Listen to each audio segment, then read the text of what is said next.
on double column cash book. And double column cash book, as you know, that we always prepare two columns, one is cash column and one is bank column. And when we prepare these two columns, cash and bank, what usually we do is we usually make a proper format for the double column cash book. So let's just see how I'm making the format. So format is going to be same as we have learned in the last video. That is date, then particulars, LF. But the difference this time is going to be that we are going to not only make cash column, but we are going to make both cash and bank column. Just see how I'm making the format. I'm taken date column, particulars column, then I've taken LF, then cash, then bank, and see the next column which I'm taking up, again date, again particulars, again LF, cash and bank column. This is how we are going to start the question of double column cash book. Now you can see on the top of the question that it is specified मार्च 1 को cash और bank का, cash in hand का balance दे रखा है और cash at bank का एक balance हमें दे रखा है. और ये जो दो बैलेंसेस हमें दे रखे हैं इनके साथ कहीं भी स्पेसिफाइड नहीं है कि ये क्रेडिट बैलेंसेस हैं, इसलिए हम इसे हमेशा की तरह अज्यूम करेंगे कि ये दोनों बैलेंसेस हमारे डेबिट बैलेंसेस हैं. और अगर ये दोनों मेरे डेबिट बैलेंसेस हैं सो दैट मीन्स कि दोनों का मुझे डेबिट साइड पे बैलेंस दे रखा है. तो जब भी मैं इनको आगे प्रोसीड करूंगी तो मैं अपने डेबिट साइड पे ही बैलेंस को लिखूंगी. ठीक है, तो डेबिट साइड पे बैलेंस लिखने के लिए मुझे क्या करना होगा, अब आप देखिए कैसे मैं बैलेंस को डबल उस साइड पे लिखूंगी. Just check, I am going to do it. Debit side पे हम इसे रिप्रेजेंट करेंगे मार्च 1 को कैश इन हैंड को टू बैलेंस ब्रॉट डाउन से हमेशा रिप्रेजेंट करते हैं. और अगर यही कैश एट बैंक मुझे दे रखा है और वो भी डेबिट बैलेंस दे रखा है तो वो उसे भी हम कैसे रिकॉर्ड करते हैं, उसे भी हम क्रेडिट डेबिट साइड पे रिकॉर्ड करते हैं because it's a debit balance and nothing is specified whether it's a credit balance और नॉट. नेक्स्ट एंट्री, और हाँ कभी कभी यहाँ पे मैं एक पॉइंट ऐड ऑन करना चाहूंगी, अगर आपको क्रेडिट बैलेंस दिया होगा तो हम क्रेडिट साइड पे से बाय बैलेंस BD करके लिख देंगे. और अगर हमें बैंक के साथ कभी भी क्रेडिट नहीं दिया होगा उसके साथ वर्ड लिखा होगा बैंक ओवरड्राफ्ट तो हम इसको क्रेडिट साइड पे लेंगे क्योंकि ओवरड्राफ्ट बैलेंस का मतलब होता है क्रेडिट बैलेंस.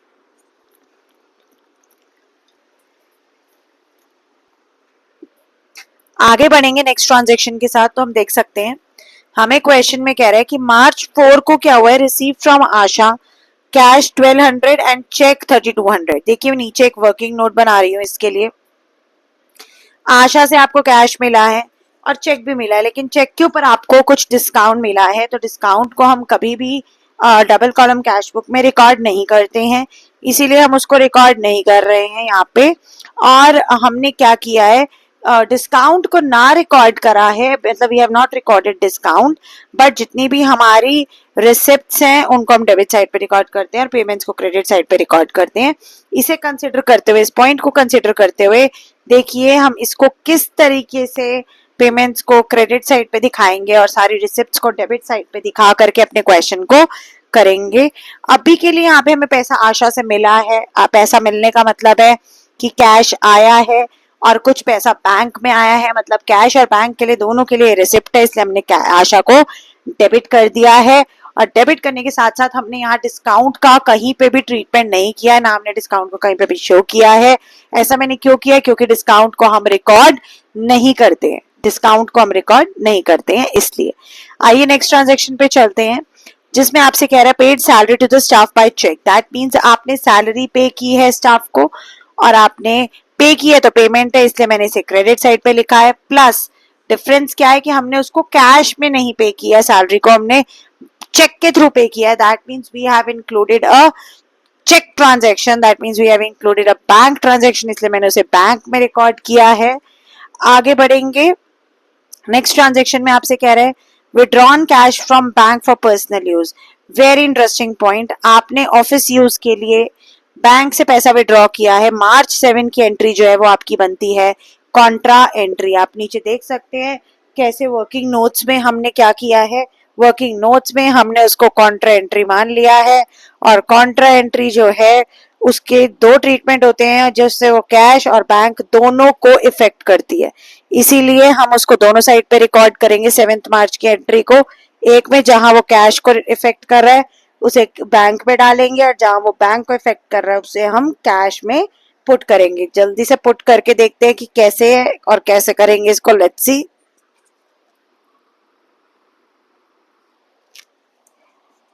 तो देखिए मैंने कैसे टू बैंक करा इस एंट्री को, कैसे बाय कैश करा उसको।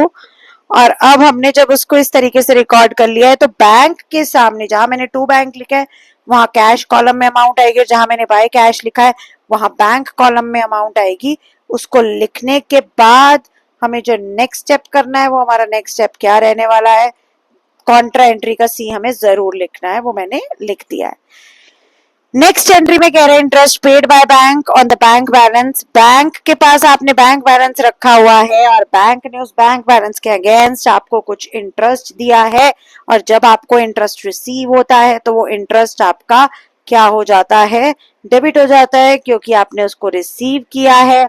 रिसीव किया है तो ऑफ कोर्स आपके लिए एक रिसिप्ट है, रिसिप्ट है तो हम उसे कहाँ रिकॉर्ड करेंगे, डेबिट में। देखिए कैसे हम उसे डेबिट में रिकॉर्ड कर रहे हैं, टू इंटरेस्ट करके हम इसे लिख देंगे। और बैंक में आया है क्योंकि क्योंकि वो बैंक बैलेंस के ऊपर आया तो ऑफ कोर्स वो बैंक में ही आया होगा, इसीलिए हमें उसे स्ट्रेट अवे बैंक साइड पे रिकॉर्ड कर रही हूँ। नेक्स्ट पे हमें कह रहा है purchase furniture in cash, simple है। रिसिप्ट पेमेंट है तो मैंने फर्नीचर को क्रेडिट साइड पे रिकॉर्ड कर लिया और 16,500 को मैंने क्रेडिट कर दिया। ठीक है, नेक्स्ट ट्रांजेक्शन के साथ आगे बढ़ेंगे। Paid to Mohan and company by cheque, discount received. As I again repeat, discount को रिकॉर्ड नहीं करेंगे, और मोहन एंड कंपनी है उसको हमने पेमेंट की है, चेक से की है, पर पेमेंट की है। पेमेंट करने का क्या मतलब हुआ कि वो हमारे लिए कहाँ रिकॉर्ड होगा, क्रेडिट में। बैंक से पेमेंट की है, चेक से पेमेंट की है तो बैंक इन्वॉल्व है, इसलिए मैंने उसे क्रेडिट पे रिकॉर्ड कर लिया।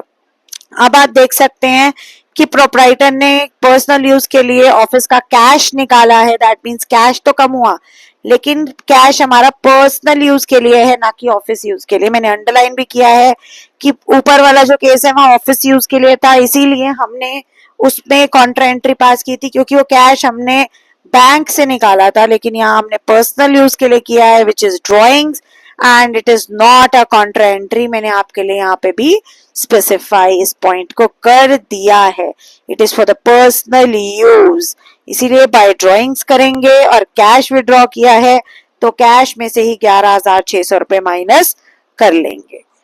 ठीक है, नेक्स्ट ट्रांजैक्शन की तरफ बढ़ेंगे। आपने मनोज को गुड्स बेचे हैं, लेकिन यहाँ लिखा है फॉर कैश, तो जितनी भी कैश ट्रांजैक्शंस होती हैं उन सबको हम रिकॉर्ड करते हैं, इसीलिए हमने उसको कहाँ रिकॉर्ड कर दिया, हमने उसको डेबिट साइड पे रिकॉर्ड कर दिया। हमने सेल किए हैं गुड्स मनोज को, तो हम यहाँ पे कायदे से क्या लिखेंगे, टू सेल्स लिखेंगे। मैंने गलती से यहाँ टू मनोज लिख दिया है, बट इसको हम लिखेंगे टू सेल्स।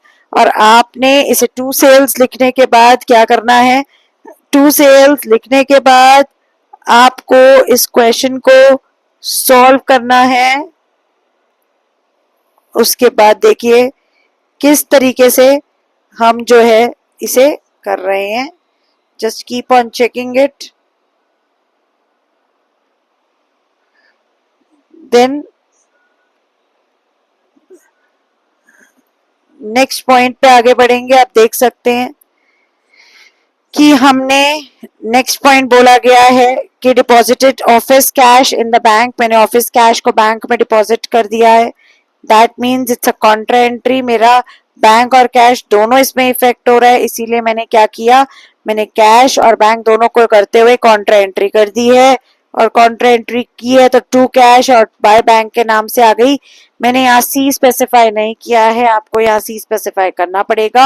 आप लिख सकते हैं कॉन्ट्रा एंट्री, और क्वेश्चन होने के बाद आपने सबसे पहले क्या करना है, सबसे पहले आपको कैश कॉलम को टोटल करना है। कैश कॉलम को टोटल करके देखेंगे किस साइड पे ज्यादा बैलेंस बच रहा है।